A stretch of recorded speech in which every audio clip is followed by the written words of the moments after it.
ओम शांति। 13 अगस्त 2025 के ईश्वरीय महावाक्य। पहले सुनते हैं मुरली के मुख्य पॉइंट्स। बाबा ने कहा, मीठे बच्चे, सारा मदार है पढ़ाई पर। जिनका यहाँ पढ़ाई में पहला नंबर है वही स्वर्ग में पहले नंबर में आएंगे।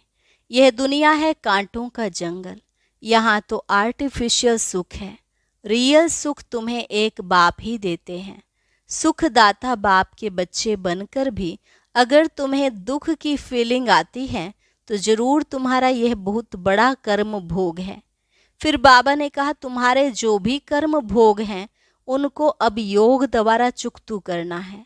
अगर योग बल नहीं होगा तो मोचरा खाकर हिसाब चुकतू करना पड़ेगा। सजा खाकर फिर पद पाना ये अच्छा नहीं है। पुरुषार्थ करना चाहिए, नहीं तो फिर ट्रिब्यूनल बैठेगी। याद की यात्रा में रहने का सदा उमंग रहना चाहिए। जितना याद में रहेंगे उतना सेफ्टी में रहेंगे। लास्ट में बाबा ने कहा, बच्चे, कोई भूल हो जाए तो बाप को सच सच बताना है। अगर विकारों में गिरे तो बुद्धि में धारणा नहीं हो सकती। बाप तुमको गोरा बनाने आए हैं तो फिर तुम काला मुंह क्यों करते हो? इतनी बड़ी भूल की तो चकनाचूर हो जाएंगे। और अब सुनते हैं महावाक्यों को विस्तार से। मुरली का सार। मीठे बच्चे, अकाल मूर्त बाप का बोलता चलता तख्त यह ब्रह्मा है। जब वह ब्रह्मा में आते हैं तब तुम ब्राह्मणों को रचते हैं। प्रश्न, अक्लमंद बच्चे किस राज को समझकर ठीक रीति से समझा सकते हैं? उत्तर, ब्रह्मा कौन है और वह ब्रह्मा सो विष्णु कैसे बनते हैं? प्रजापिता ब्रह्मा यहाँ है, वह कोई देवता नहीं है। ब्रह्मा ने ही ब्राह्मणों द्वारा ज्ञान यज्ञ रचा है। यह सब राज अक्लमंद बच्चे ही समझकर समझा सकते हैं। घोड़े सवार और प्यादे तो इसमें मूंझ जाएंगे। गीत। ओम नमो शिवाय। ओम शांति। भक्ति में महिमा करते हैं एक की। महिमा तो गाते हैं ना, परंतु ना उनको जानते हैं, ना उनके यथार्थ परिचय को जानते हैं। अगर यथार्थ महिमा जानते तो वर्णन जरूर करते। तुम बच्चे जानते हो, ऊंच ते ऊंच है भगवान, चित्र मुख्य है उनका। ब्रह्मा की संतान भी होगी ना। तुम सब ब्राह्मण ठहरे। ब्रह्मा को भी ब्राह्मण जानेंगे और कोई नहीं जानते, इसलिए मूंझते हैं। यह ब्रह्मा कैसे हो सकता? ब्रह्मा को दिखाया है सूक्ष्म वतनवासी। अब प्रजापिता सूक्ष्म वतन में हो न सके, वहाँ रचना होती नहीं। इस पर तुम्हारे साथ बहुत वाद विवाद भी करते हैं। समझाना चाहिए, ब्रह्मा और ब्राह्मण हैं तो सही ना। जैसे क्राइस्ट से क्रिश्चियन अक्षर निकला है, बुद्ध से बौद्धि, इब्राहिम से इस्लामी, वैसे प्रजापिता ब्रह्मा से ब्राह्मण नामी ग्रामी हैं। आदि देव ब्रह्मा। वास्तव में ब्रह्मा को देवता नहीं कह सकते, यह भी रॉन्ग है। ब्राह्मण जो अपने को कहलाते हैं उनसे पूछना चाहिए, ब्रह्मा कहाँ से आया? यह किसकी रचना है? ब्रह्मा को किसने क्रिएट किया? कभी कोई बता न सके, जानते ही नहीं।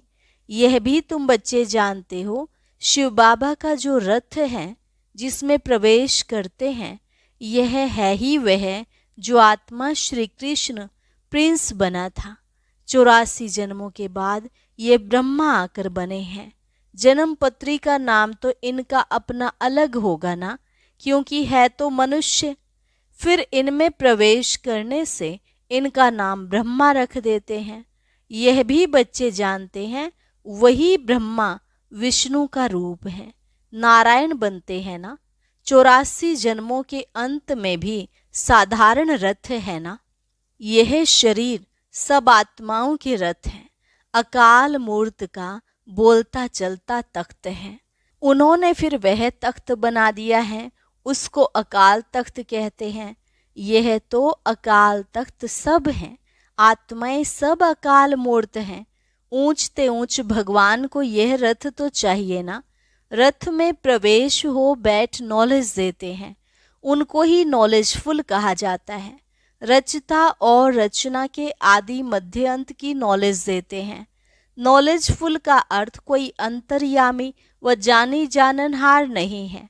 सर्वव्यापी का अर्थ दूसरा है, जानी जाननहार का अर्थ दूसरा है। मनुष्य तो सबको मिलाकर जो आता है सो कहते जाते हैं। अभी तुम बच्चे जानते हो, हम सब ब्राह्मण ब्रह्मा की औलाद हैं। हमारा कुल सबसे ऊंच है। वो लोग देवताओं को ऊंच रखते हैं, क्योंकि सतयुग आदि में देवता हुए हैं। प्रजापिता ब्रह्मा की औलाद ब्राह्मण होते हैं। यह कोई जानते नहीं सिवाय तुम बच्चों के। उनको पता भी कैसे पड़े, जबकि ब्रह्मा को सूक्ष्म वतन में समझ लेते हैं। वह जिस्मानी ब्राह्मण अलग हैं, जो पूजा करते हैं, धामा खाते हैं। तुम तो धामा आदि नहीं खाते हो।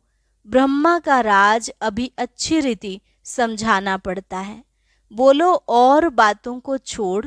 बाप जिससे पतित से पावन बनता है, पहले उनको तो याद करो, फिर यह बातें भी समझ जाएंगे।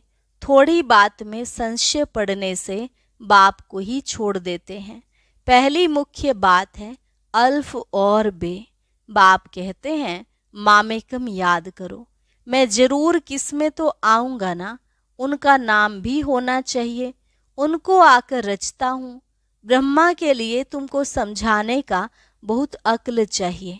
प्यादे घोड़े सवार मूंझ पड़ते हैं, अवस्था अनुसार समझाते हैं ना। प्रजापिता ब्रह्मा तो यहाँ है, ब्राह्मणों द्वारा ज्ञान यज्ञ रचते हैं, तो जरूर ब्राह्मण ही चाहिए ना। प्रजापिता ब्रह्मा भी यहाँ चाहिए, जिसमें ब्राह्मण हो। ब्राह्मण लोग कहते भी हैं हम ब्रह्मा की संतान हैं। समझते हैं परंपरा से हमारा कुल चला आता है, परंतु ब्रह्मा कब था वह पता नहीं है। अभी तुम ब्राह्मण हो। ब्राह्मण वह जो ब्रह्मा की संतान हो। वह तो बाप के ऑक्यूपेशन को जानते ही नहीं। भारत में पहले ब्राह्मण ही होते हैं। ब्राह्मणों का है ऊंचते ऊंच कुल। वह ब्राह्मण भी समझते हैं हमारा कुल जरूर ब्रह्मा से ही निकला होगा, परंतु कैसे कब वह वर्णन नहीं कर सकते। तुम समझते हो प्रजापिता ब्रह्मा ही ब्राह्मणों को रचते हैं, जिन ब्राह्मणों को ही फिर देवता बनना है। ब्राह्मणों को आकर बाप पढ़ाते हैं। ब्राह्मणों की भी डायनेस्टी नहीं है, ब्राह्मणों का कुल है। डायनेस्टी तब कहा जाए जब राजा रानी बने, जैसे सूर्यवंशी डायनेस्टी। तुम ब्राह्मणों में राजा तो बनते नहीं। वह तो कहते हैं कौरवों और पांडवों का राज्य था। दोनों रोंग है। राजाई तो दोनों को नहीं है। प्रजा का प्रजा पर राज्य है, उनको राजधानी नहीं कहेंगे। ताज है नहीं। बाबा ने समझाया था, पहले डबल सिरताज भारत में थे, फिर सिंगल ताज, इस समय तो 9 ताज। यह भी अच्छी रीति सिद्ध कर बताना है। जो बिल्कुल अच्छी धारणा वाला होगा वह अच्छी रीति समझा सकेंगे। ब्रह्मा पर ही जास्ती बात समझाने की होती है। विष्णु को भी नहीं जानते, यह भी समझाना होता है। वैकुंठ को विष्णुपुरी कहा जाता है, अर्थात लक्ष्मी नारायण का राज्य था। श्री कृष्ण प्रिंस होगा तो कहेंगे ना हमारा बाबा राजा है। ऐसे नहीं कि श्री कृष्ण का बाप राजा नहीं हो सकता। श्री कृष्ण प्रिंस कहलाया जाता है तो जरूर राजा के पास जन्म हुआ है। साहूकार पास जन्म ले तो प्रिंस थोड़े ही कहलाएंगे। राजा के पद और साहूकार के पद में रात दिन का फर्क हो जाता है। श्री कृष्ण के बाप राजा का नाम ही नहीं है। श्री कृष्ण जी का कितना नाम वाला है।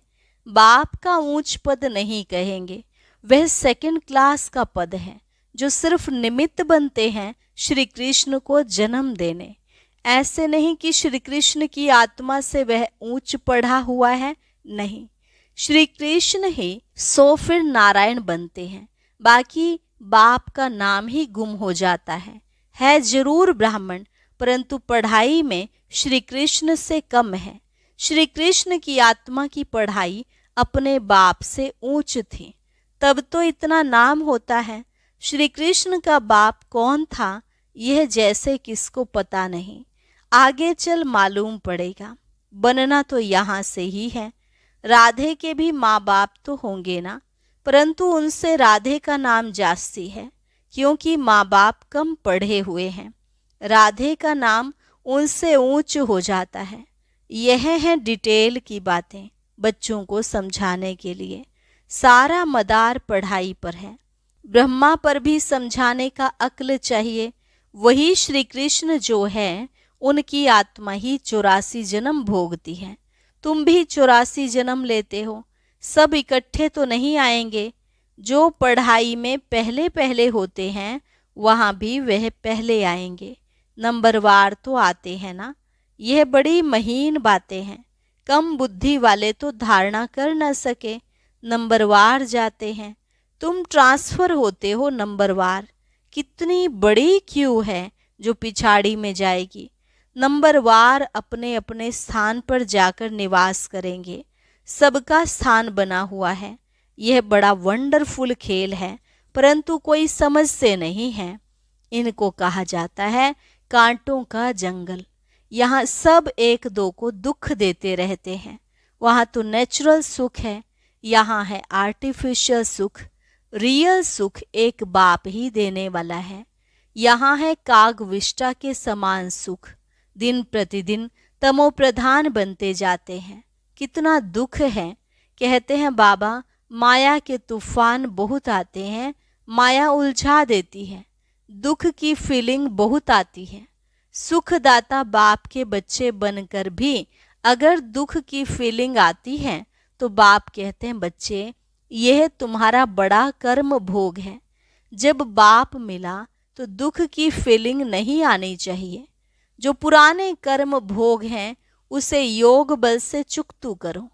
अगर योग बल नहीं होगा तो मोचरा खाकर चुकतू करना पड़ेगा। मोचरा और मानी तो अच्छा नहीं, सजा खाकर पद पाना अच्छा नहीं। पुरुषार्थ करना चाहिए, नहीं तो फिर ट्रिब्यूनल बैठती है। प्रजा तो ढेर है। यह तो ड्रामानुसार सब गर्भ जेल में बहुत सजाएं खाते हैं। आत्माएं भटकती भी बहुत हैं। कोई कोई आत्मा बहुत नुकसान करती है। जब कोई में अशुद्ध आत्मा प्रवेश होती है तो कितना हैरान होते हैं। नई दुनिया में यह बातें होती नहीं। अभी तुम पुरुषार्थ करते हो हम नई दुनिया में जाएं। वहां जाकर नए नए महल बनाने पड़ेंगे। राजाओं के पास जन्म लेते हो जैसे श्री कृष्ण जन्म लेते हैं, परंतु इतने महल आदि सब पहले से थोड़े ही होते हैं। वह तो फिर बनाने पड़े। कौन रचते हैं? जिनके पास जन्म लेते हैं। गाया हुआ भी है राजाओं के पास जन्म होता है। क्या होता है सो तो आगे चल देखना है। अभी थोड़े ही बाबा बताएंगे। वह फिर आर्टिफिशियल नाटक हो जाए, इसलिए बताते कुछ भी नहीं है। ड्रामा में बताने की नोंद नहीं। बाप कहते मैं भी पार्टधारी हूँ। आगे की बातें पहले से ही जानता होता तो बहुत कुछ बतलाता। बाबा अंतर्यामी होता तो पहले से बताता। बाप कहते नहीं, ड्रामा में जो होता है उनको साक्षी हो देखते चलो और साथ साथ याद की यात्रा में मस्त रहो। इसमें ही फेल होते हैं। ज्ञान कभी कम जास्ती नहीं होता, याद की यात्रा ही कभी कम कभी जास्ती होती है। ज्ञान तो जो मिला है सो है ही। याद की यात्रा में कभी उमंग रहता है, कभी ढीला होता है, नीचे ऊपर यात्रा होती है। ज्ञान में तुम सीढ़ी नहीं चढ़ते। ज्ञान को यात्रा नहीं कहा जाता, यात्रा है याद की। बाप कहते हैं याद में रहने से तुम सेफ्टी में रहेंगे। देह अभिमान में आने से तुम बहुत धोखा खाते हो, विकर्म कर देते हो। काम महाशत्रु है, उनमें फेल हो पड़ते हैं। क्रोध आदि की बाबा इतनी बात नहीं करते। ज्ञान से या तो है सेकंड में जीवन मुक्ति, या तो फिर कहते सागर को शाही बनाओ तो भी पूरा नहीं हो, या तो सिर्फ कहते अल्फ को याद करो। याद करना किसको कहा जाता है यह थोड़े ही जानते हैं। कहते हैं कलयुग से हमको सतयुग में ले चलो। पुरानी दुनिया में है दुख। देखते हो बरसात में कितने मकान गिरते हैं, कितने डूब जाते हैं। बरसात आदि यह नेचुरल कैलेमिटीज भी होंगी, ये सब अचानक होता रहेगा। कुंभकर्ण की नींद में सोए हुए हैं, विनाश के समय जागेंगे, फिर क्या कर सकेंगे, मर जाएंगे। धरती भी जोर से हिलती है, तूफान बरसात आदि सब होता है, बॉम्ब्स भी फेंकते रहते हैं। परंतु यहाँ एडिशन है सिविल वार, रक्त की नदियाँ गाई हुई हैं। यहाँ मारा मारी होती है, एक दो पर केस करते रहते हैं, सो लड़ेंगे भी जरूर। सब हैं निधन के, तुम हो धनी के, कोई लड़ाई आदि तुमको नहीं करनी है। ब्राह्मण बनने से तुम धनी के बन गए। धनी बाप को या पति को कहते हैं, शिव बाबा तो पतियों का पति है। सगाई हो जाती है तो फिर कहते हैं हम ऐसे पति के साथ कब मिलेंगी। आत्माएं कहती हैं, शिव बाबा हमारी तो आपसे सगाई हो गई, अब आपसे हम मिले कैसे। कोई तो सच लिखते हैं, कोई तो बहुत छिपाते हैं, सच्चाई से लिखते नहीं कि बाबा हमसे यह भूल हो गई, क्षमा करो। अगर कोई विकार में गिरा तो बुद्धि में धारणा हो नहीं सकती। बाबा कहते हैं तुम ऐसी कड़ी भूल करेंगे तो चकनाचूर हो जाएंगे। तुमको हम गोरा बनाने के लिए आए हैं, फिर तुम काला मुंह कैसे करते हो। भल स्वर्ग में आएंगे पर पाई पैसे का पद पाएंगे। राजधानी स्थापन हो रही है ना, कोई तो हार खाकर जन्म जन्मांतर पद भ्रष्ट हो जाते हैं। कहेंगे बाप से तुम यह पद पाने आए हो, बाप इतना ऊंच बने, हम बच्चे फिर प्रजा थोड़े ही बनेंगे। बाप गद्दी पर हो और बच्चा दास दासी बने, कितनी लज्जा की बात है। पिछाड़ी में तुमको सब साक्षात्कार होंगे, फिर बहुत पछताएंगे नाहे कैसा किया। सन्यासी भी ब्रह्मचर्य में रहते हैं तो विकारी सब उनको माथा टेकते हैं। पवित्रता का मान है, किसकी तकदीर में नहीं है तो बाप आकर पढ़ाते, फिर भी गफलत करते रहते हैं, याद ही नहीं करते, बहुत विकर्म बन जाते हैं। तुम बच्चों पर अब है बृहस्पति की दशा, इससे ऊंच दशा और कोई होती नहीं। दशाएं चक्र लगाती रहती हैं तुम बच्चों पर। अच्छा, मीठे मीठे सिकिलधे बच्चों प्रति मात पिता बाप दादा का याद प्यार और गुड मॉर्निंग। रूहानी बाप की रूहानी बच्चों को नमस्ते। रूहानी बच्चों की रूहानी बाप दादा को नमस्ते नमस्ते, गुड मॉर्निंग। शुक्रिया बाबा, शुक्रिया। धारणा के लिए मुख्य सार, इस ड्रामा की हर सीन को साक्षी होकर देखना है। एक बाप की याद में मस्त रहना है। याद की यात्रा में कभी उमंग कम ना हो। पढ़ाई में कभी गफलत नहीं करना। अपनी ऊंच तकदीर बनाने के लिए पवित्र जरूर बनना है। हार खाकर जन्म जन्मांतर के लिए पद भ्रष्ट नहीं करना। वरदान, सच्ची सेवा द्वारा अविनाशी अलौकिक खुशी के सागर में लहराने वाले खुश नसीब आत्मा भव। सच्ची सेवा द्वारा अविनाशी अलौकिक खुशी के सागर में लहराने वाले खुश नसीब आत्मा भव। जो बच्चे सेवाओं में बाप दादा और निमित्त बड़ों के स्नेह की दुआएं प्राप्त करते हैं, उन्हें अंदर से अलौकिक आत्मिक खुशी का अनुभव होता है। वे सेवाओं द्वारा आंतरिक खुशी, रूहानी मौज, बेहद की प्राप्ति का अनुभव करते हुए सदा खुशी के सागर में लहराते रहते हैं। सच्ची सेवा सर्व का स्नेह, सर्व द्वारा अविनाशी सम्मान और खुशी की दुआएं प्राप्त होने की खुश नसीबी के श्रेष्ठ भाग्य का अनुभव कराती हैं।